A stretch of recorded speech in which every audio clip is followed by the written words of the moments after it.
So usually a day with Talisker would be a good day, but the glue on my favorite whiskey glass came undone today, so I'm sad.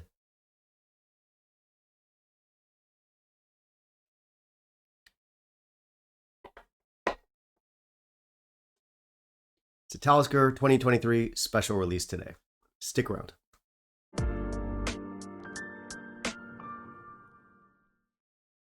All right, so it's a Talisker today, and that's usually good news for me. The last couple Taliskers that I looked at here on the channel, I really enjoyed. Last one I looked at was the Parlay. That one was excellent. And last year I looked at the Surge, which I also thought was very, very good. So let's see if this one can keep that going. But yeah, chances are I am going to like this one. Now, this one is part of Diageo's annual special releases. These are all whiskeys that are famous for having very colorful and vibrant labels and for having price tags that are but generally they are good whiskeys. You just have to get past the mountains of marketing they have for these ones, and you have to get past the high price tag. The good news, if there's any, is that these are usually, no, they're always cask strength, and we can assume that they're always non-chill filtered and natural color. To be honest though, I do find it manipulative that Diageo never gives us craft presented whiskeys with their standard bottlings, but then when they do give us that, they charge this huge premium for it, and that premium keeps going up every year. But still, as critical as I am, every year Diageo puts out a new line of these things, and every year I get suckered into buying at least one of them. And there's a couple reasons for that. Number one, I do think Diageo has some of Scotland's best distilleries. And two, I have no discipline or self-control. I am a weak, impulsive little man. Anyway, this one is called the Wild Explorador. Or actually, you know what? Let's do it right. This one is called the Wild Explorador. And it harkens back to Talisker's non-existent history as sexy seafaring Spanish explorers, known for their roguish charm and probably abs. This one is a no age stated whiskey, which is disappointing because previous special releases from Talisker have had age statements. This one doesn't, so they took off the age statement and they made it more expensive this year. Why did I buy this? Actually, I do have a reason, but we'll get to that later. Anyway, this one has been finished in white, tawny, and ruby port, so like all the ports. It seems like we're seeing white port specifically pop up more and more in whiskeys these days, so that's interesting, maybe? But yeah, they often give these special releases some kind of cask finish nowadays, and despite the purist backlash, oftentimes those cask finishes can work out quite well, although sometimes you're left wondering if they were really necessary. So I guess we'll see how all that port works out with this one. So let's not waste any more time. Let's jump into our review. In the meantime, if you'll kindly leave a like down below, that would be greatly appreciated. All right, so we're getting a very hefty ABV here of 59.7%, so basically 60%. It's gotta be non-chill filtered, and it's probably natural color. So these bottles are always pretty good looking. I think our label here is nice enough. We have our sexy seafaring Spanish explorer here. Sadly, his back is turned to us, so we can't make out his abs, but you know they're impressive. I think our blue color scheme is nice enough. We'll give this 4 out of 5 for looks. It does not say non-chill filtered and natural color, and I feel like we used to get that on the bottles, or at least one of those two. Anyway, we get none of that here. I assume it is both of those things, so just an odd call anytime I see something like that.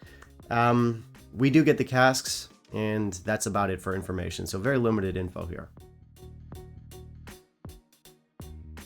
On the nose, we're getting a classic Talisker here. We're getting salt, limestone, honey, smoked paprika, we get peat, and behind that we get lots of fruit. So we get stuff like berries, there's lemons in here, there's even some gentle tropical fruits. It's not a complex nose, but it is very nice. On the palate and finish, this starts off big, bold, and loud. We first get some like salty, briny, drying notes. Then we segue into lemon and those rocky, limestone, mineralic type notes that Talisker is so known for. After that, it goes a little bit sweet and sour. We get a fair amount of peat. We get some berry jam. We get some licorice, smoked paprika, mustard, pepper, honey, some vanilla. It's a medium to long finish. Okay, so right out the gate, I do like this one, but of course I would say that I'm a massive Talisker fan. Talisker doesn't really have to do much to impress me, they just have to be. It's like when you come across a gorgeous woman, just like stunningly beautiful. She doesn't need to do much. We're just happy to have the company, aren't we? Like, I'm pretty much happy anytime the Taliskers, despite the tin being a far cry from where it used to be, it's still fine, but they really excel when you get into stuff like the Parlay, which is a limited edition, or the Surge, which is a standard release now. Both of those are excellent, so they still do have a lot of bangers out there, and I think this one is kind of one of them. What I do like about this stuff is that they showed some good restraint with the finish. If you're looking for the port influence here, you will find it. We get some fruitiness in here, there's some berries in there, but it's not the main event. And I like that. It's subtle. It adds a subtle layer of flavor. It doesn't dominate, and what does dominate is, of course, the beautiful Talisker distillate, which is how it should be. Like, I do get some portiness here, but is having all three of those different fancy types of port casks really essential for the whiskey? I don't know. Maybe, probably. I don't know. Probably not. Who knows? Still, what we're getting here is a solid Talisker. It's got the house style on full display. I like the fruitiness we're getting from the casks. I think the smoked paprika note is kind of interesting. And of course, it's nice to have it at cask strength. I do wish it had an age statement. We don't have that, as I said, this year, which is unfortunate, but it doesn't taste like very young. It's not old, but it's not like annoyingly young. That said, you've probably already gleaned that I don't like this as much as stuff like the Surge or the Parlay. The Parlay was a cognac finish. I really think that added a lot to the distillate, and the Surge was just more rich and satisfying. Also, if we compare it to previous Taliskers, I've had like the 8, I've had the 15, I think I've had 1 or 2 more actually, so I've had quite a few. They're always really, really good, and I would say for the most part, they are better than this one. I think my biggest issue with this stuff is that it's not impressive, it's just good and loud. I feel like the fact that it's cask strength and Talisker is what's pulling 90% of the weight here. Sure, the casks are nice, it's a nice addition, but was it needed? I don't know. Overall, it's a bit basic. On top of that, I've already mentioned twice now that I am disappointed that this is no age stated. I think having an age statement and having a little bit more maturity would have benefited the whiskey. So I'm enjoying it, it's good, but I'm not impressed, and we expect a lot from these special releases, and when they don't deliver, that's just it's a bit of a blow. I'm gonna land on 86 here.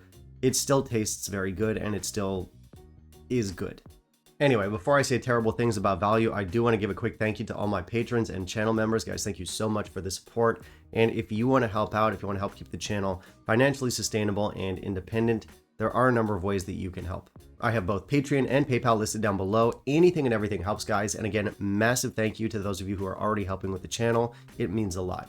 All right, now for value, let's say terrible things about this whiskey. So for value, I think this sucks. As I said, they've done away with the age statement. It's not as good as previous releases. It's more expensive than previous releases. So that begs the question, why did I buy it? I bought this because someone offered a crazy deal to me. It was not a normal offer. It was because I knew a guy who knew a guy, and I don't really know the reason behind why this bottle was so cheap, but my bottle, this one, cost 100 US. You will not find it for that price. I got lucky there. And if I had to pay much more than that, I don't think I'd pay for it. I also mentioned earlier that I prefer stuff like the Parlay and the Surge. I think both of those are better whiskeys, but they're also substantially cheaper than this. So I really don't know what the appeal is here. Like, I don't know why it's so expensive. It doesn't merit the price tag. All right, that's going to be it for me today, guys. Thank you very much for watching. As I said earlier, I've got Patreon and PayPal down below. And of course, I want to hear from you. Have you tried our 2023 Talisker special release? How did you feel about it? Did you try anything else from the 2023 lineup? How does it compare? Let me know all of that down below. Finally, down below, you can also let me know what you want to see me review down the line, and I'll keep it in mind for my upcoming videos. Bye, guys.